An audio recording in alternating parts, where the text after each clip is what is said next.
21वीं शताब्दी के दूसरे दशक का वित्त बजट वित्त मंत्री निर्मला सीतारमण संसद में पेश करेंगी।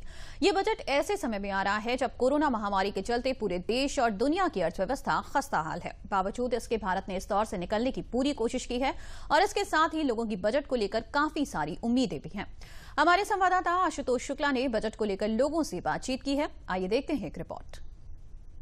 21वीं शताब्दी के दूसरे दशक का यह पहला बजट होगा जब कोरोना जैसी भीषण महामारी के बाद अर्थव्यवस्था को पटरी पर लाने के लिए एक कवायद होगी संसद में। वह संसद में कवायद होगी वित्त मंत्री के द्वारा, जो वित्त मंत्री जब कल दिन में 11 बजे अपना आम बजट 2021 और 22 को पेश करेंगी। जनता चाहती है कि ये बजट ऐसा हो जो तमाम सारे आर्थिक कार्यक्रम उसके रुके हुए हैं उनको ऊर्जा देने वाला हो और कहीं न कहीं से उसको उत्साह देने वाला हो।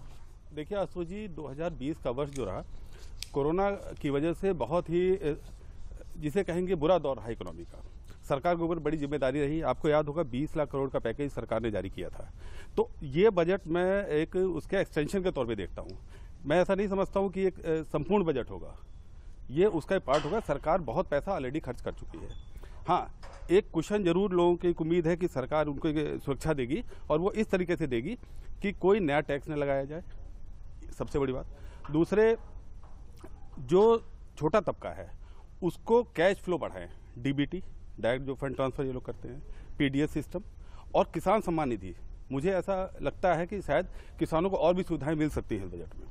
तो सब मिला के कुशन मिलेगा और सबसे बड़ी चीज है डिमांड जनरेशन। नए कृषि सुधार बिल लेकर के सरकार आई है, क्या इससे छोटे किसानों, मझोले किसानों को एक नई ऊर्जा मिलेगी? नए तरीके से वो कृषि को बिल्कुल नई ऊर्जा मिलेगी। जो सरकार का प्लान है किसानों की आय को दोगुना करना और छोटे मझोले किसानों को अपने उत्पादन को जहां वो चाहें वहां बेच सकते हैं, इस तरह की व्यवस्था करना, इसमें सुधार हैं।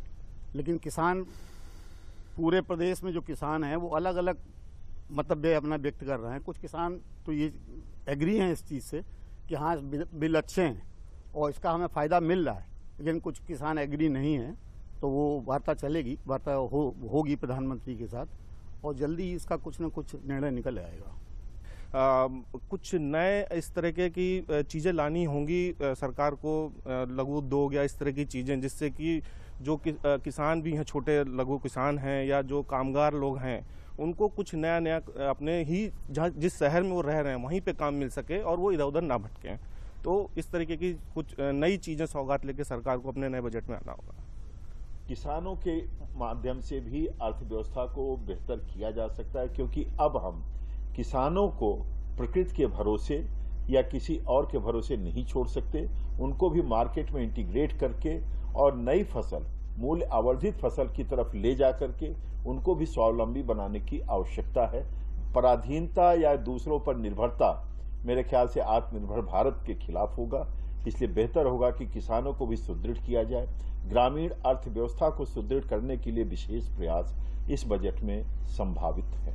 महामारी की आपदा और सीमाओं पर चुनौती और साथ में रोजगार से लेकर के इंफ्रास्ट्रक्चर की वो तमाम सारी चुनौतियां, चाहे वो रोजगार से जुड़ी हों चाहे व्यवसाय से जुड़ी हों, सबकी निगाहें इस बजट पर हैं।